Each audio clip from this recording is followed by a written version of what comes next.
Being overrated or underrated is a distinction that's very important in sports as well as in life. In life, in terms of being underrated, you have the movie Airheads, which is a cinematic masterpiece. When you have Adam Sandler playing third fiddle in this movie, it's fantastic. Why are you the Lone Rangers? There are three of you.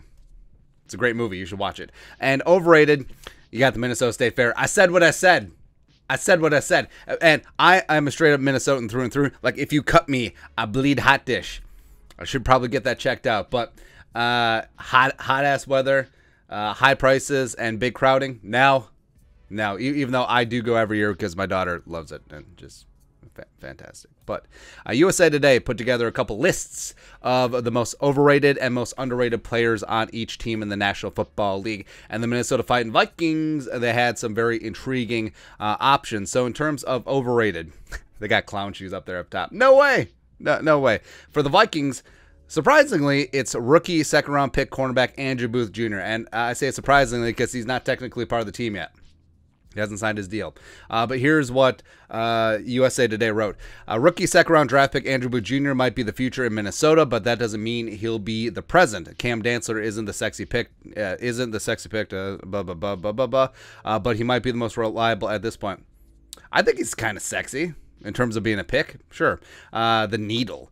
Booth is coming off sports hernia surgery, which kept him from fully participating in spring practices. So he'll be playing catch up with the defense as a rookie while also competing with a more experienced player in Dantzler. Booth could end up being the most overrated player on the Vikings due to him not getting on the field.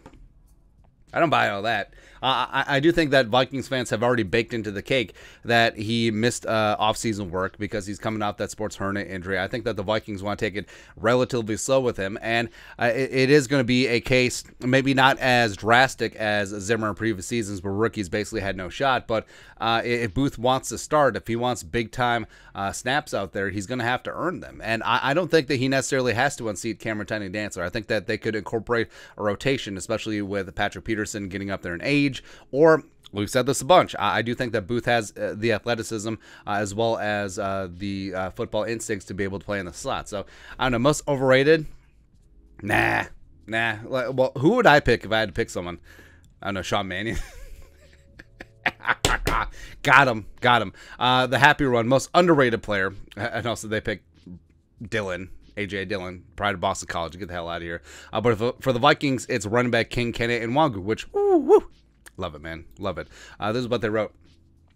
There's been so much talk about Dalvin Cook and Alexander Madison, the backup running back return specialist, Kenney and Wangu has flown completely under the radar headed into the 2022 season. It's too bad considering he's real-life Barry Allen with the ball in his hands. Yeah, but what's Barry Allen's PFF grade? And then he turns into the Flash when he... Oh, I get it. I'm not big on comic books. He's leaving defensive players choking on his smoke in the rear view. The game-breaking speed is there, along with the ability to make defenders miss tackles in the open field.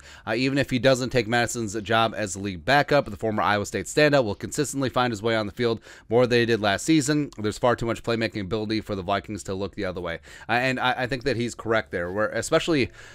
since Madison is in the final year of his rookie deal, probably going to be elsewhere next season. I do think that Kenney could be running back 2 next year if Dalvin stays in purple.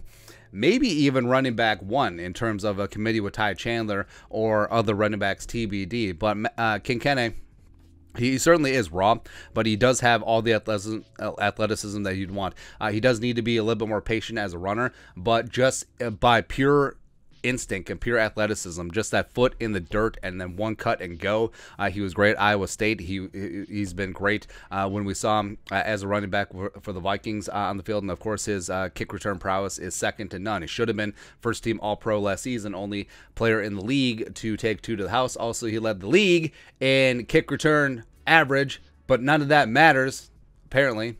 Whatever. But in terms of, so yeah, Kenney would be our guy. In terms of other players I would throw into the underrated pile. So offensive tackle Blake Brando, I think that he will be the swing backup tackle. I think he played great last year as the 6th tight end.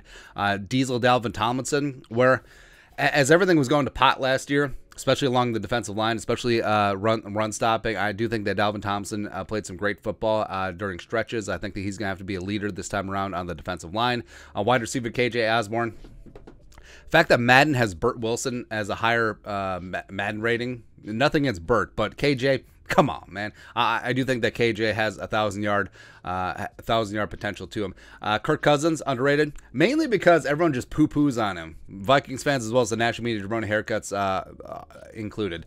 Edge rusher DJ Wanham. I've said this before. I do think that the switch to a 3-4, DJ Wanham may have benefited the most because it certainly suits his skill set. Watch some of his stand-up tape at South Carolina. Now, I mean stand-up by being an stand-up outside linebacker. I don't mean stand-up like he's telling jokes.